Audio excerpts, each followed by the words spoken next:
Salut à tous, bienvenue sur ma chaîne. Donc pour ceux qui ne sont pas abonnés, profitez-en. Allez vous abonner, tapez sur la petite cloche. Et puis moi, ça me motivera à faire de plus en plus de vidéos. Aujourd'hui, petit descriptif du 103 RCX et du Magnum.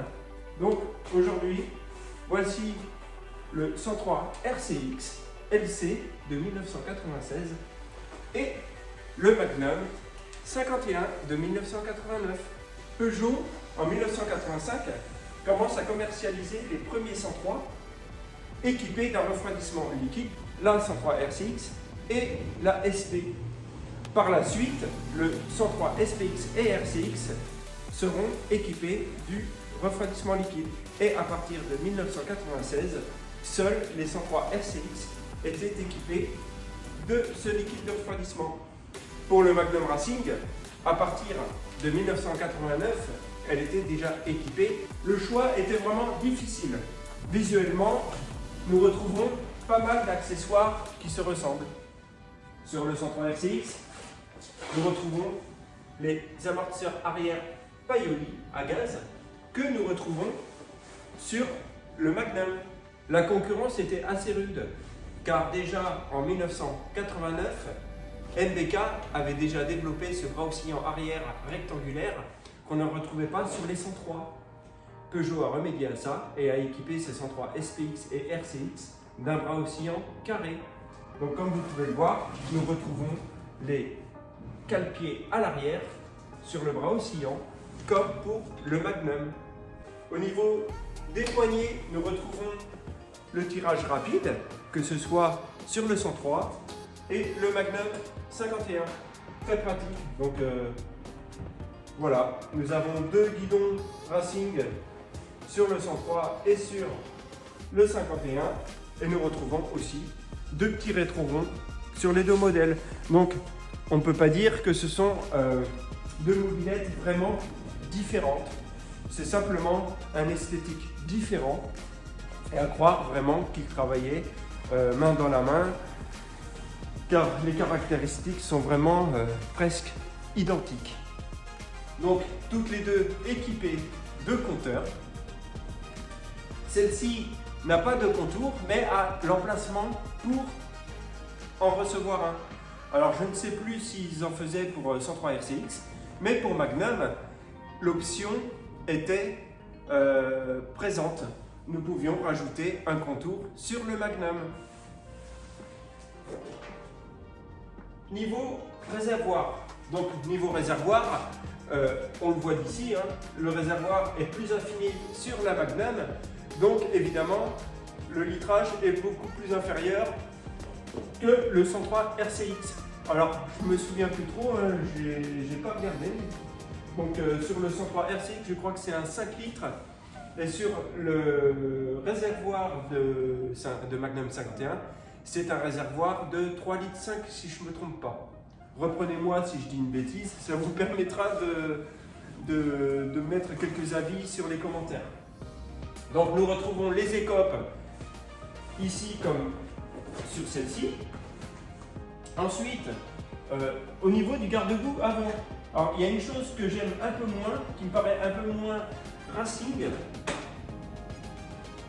Sur le 103 RCX, nous avons une bavette bien longue. Alors ça, personnellement, moi, niveau esthétique, j'adhère pas trop. Je trouve pas ça très Racing. Contrairement au Magnum, vous pouvez bien voir que la bavette, enfin, si on peut appeler ça une bavette, hein, parce que c'est le garde-boue qui a la partie inférieure qui est peinte en noir, là où il y a les cataliopes. Donc lui était plus raccourci, ce qui donnait un effet un peu plus Racing. D'ailleurs, la partie inférieure est réduite par rapport à l'avant, tandis que là, l'épaisseur, enfin le devant du garde-boue est aussi large que l'arrière. Sur les 103 RCX de 1988, nous retrouvions des jantes en 17 pouces, des jantes à hélice. Tandis qu'aujourd'hui, sur les 103 RCX de 1996, nous retrouvons des jantes en 16 pouces à 3 hélices.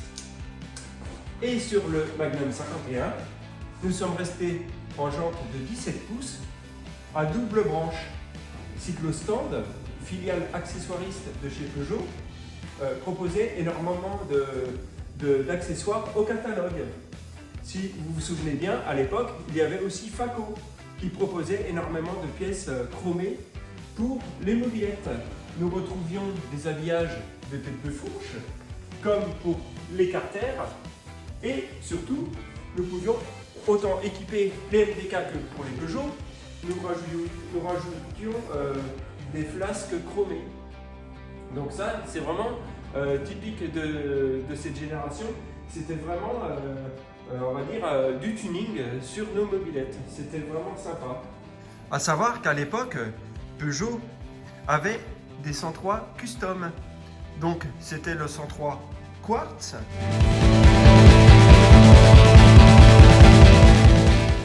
Et le California.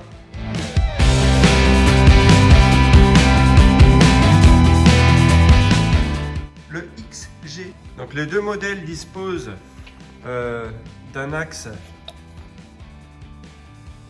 voilà, anti-vol. Ensuite, là vous avez le compteur. Donc là je me demande s'ils ne mettaient pas un contour en option, comme sur le 51. Donc les deux modèles disposent d'un axe, voilà, anti-vol. Ensuite, là vous avez le compteur. Donc là je me demande s'ils ne mettaient pas un contour en option, comme sur le 51. Quand on regarde, j'ai une petite tomate à l'arrière sur le Magnum. Donc niveau visibilité, certes ça éclairait quand même, mais sur le 103 RCX, le feu arrière est quand même beaucoup plus gros, donc logiquement plus visible. Le choix était vraiment difficile. Sur les deux modèles, nous retrouvons toute une palette de couleurs. Que ce soit sur le Magnum, nous retrouvions le Ceramic Blue, le Red, le Yellow. Il y avait plein de couleurs. Il y avait le championnat de France aussi.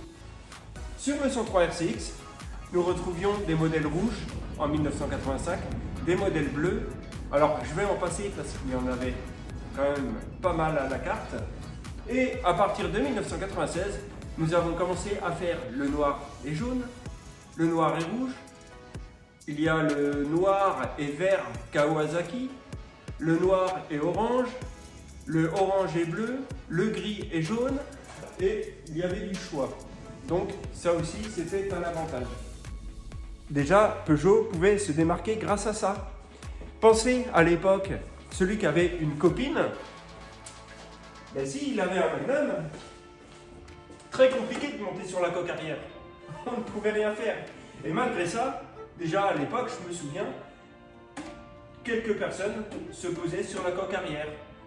D'où les fissures qu'on retrouvait fréquemment sur ces modèles. Par contre, sur le 103 RCX, alors vous avez une petite coque à l'arrière que nous pouvons ouvrir comme ceci et défaire les boulons, et vous pouvez accueillir une deuxième personne et avec un confort un peu plus sympa. Sur les deux modèles, évidemment, vous allez être d'accord avec moi, les positions assises ne sont vraiment pas idéales. Sur celle-ci, vous avez mal au cul, et sur celle-ci, vous avez la position bien penchée vers l'avant. Donc, c'était une question de confort, de choix. Après, niveau partie secret, ce qu'on peut dire de plus, niveau fourche, vous aviez une fourche à ressort non hydraulique sur les deux modèles, dites sport à l'époque. Nous retrouvons sur l'arrière de la coque une bavette. Alors ce que j'aime beaucoup chez MDK, c'est que cette bavette elle est bien profilée, elle est vraiment affinée par rapport à la coque. Donc je la trouve vraiment discrète et très jolie. En revanche, quand on vient sur le 103 RCX, cette bavette est beaucoup plus large. Donc forcément, c'est mon goût à moi. Je la trouve vraiment pas jolie. Elle est grossière et elle ne me fait pas typer sport. Par contre, à croire que Peugeot, en 1985, ils ont dû être devins. Ils se sont doutés qu'un jour, il faudra immatriculer les mobylettes. Et aujourd'hui, pour mettre sa plaque d'immatriculation de format A4, en exagérant un peu, mais là, elle vient se coller parfaitement. Tandis que sur le Magnum, pour mettre une plaque d'immatriculation, évidemment, la bavette arrière n'est pas idéale. Voilà pourquoi je l'ai mise sur le côté du bras oscillant. Après, c'est un choix. Faire deux trous à l'arrière, moi, personnellement, ça m'embête de percer dans ma bavette arrière. Donc voilà, c'est une affaire de goût. Comment choisir une des deux? Laquelle est la plus puissante? Alors, il y avait un atout pour la 51 Magnum, car, comme vous savez tous, Jean Bidalot, à l'époque, c'est lui qui a créé ce modèle-là. Toutes les deux équipées d'une barre de renfort pour la stabilité du véhicule, car il ne faut pas oublier une chose, c'est que ces mobylettes-là, à l'époque, elles étaient réglées pour 45 km/h. Sur les compteurs, ça affichait 55 km/h en étant optimiste. Ensuite, comme tout moteur, nous pouvions les équiper avec des pots plus ou moins de compétition. Le 103 RCX et le Magnum disposent tous les deux d'une boîte à kick. Sur les premiers 103 RCX de 1985, les moteurs étaient des 49,1 cm3, tandis que sur la 51, nous étions sur un moteur de 49,9 cm3. La particularité de ce moteur, c'est que nous retrouvions la poulie d'embrayage, ce qui permettait déjà de pouvoir mettre un variateur à prise directe, ce qui empêche justement de caler lorsqu'on s'arrête. Tandis que sur le Magnum 51, lorsqu'on mettait un variateur à prise directe, évidemment, dès qu'on s'arrêtait, elle calait. Donc l'intérêt de toujours mettre un variateur avec embrayage. Tous deux ont un variateur à galet. Ils disposent d'un carbure 14 tous les deux. À croire que les deux usines fonctionnaient ensemble. Il y a énormément de similitudes sur les deux machines. Donc là, c'était un carbure 14,4 si je ne me trompe pas. Donc des Lorto. Et ici, un carbure 14 aussi Gürtner. Bon, j'espère que cette vidéo vous aura plu. J'ai essayé d'être le plus clair possible. J'ai certainement oublié pas mal de choses. Mais bon, déjà, pour une petite comparaison entre les deux modèles, on est bien.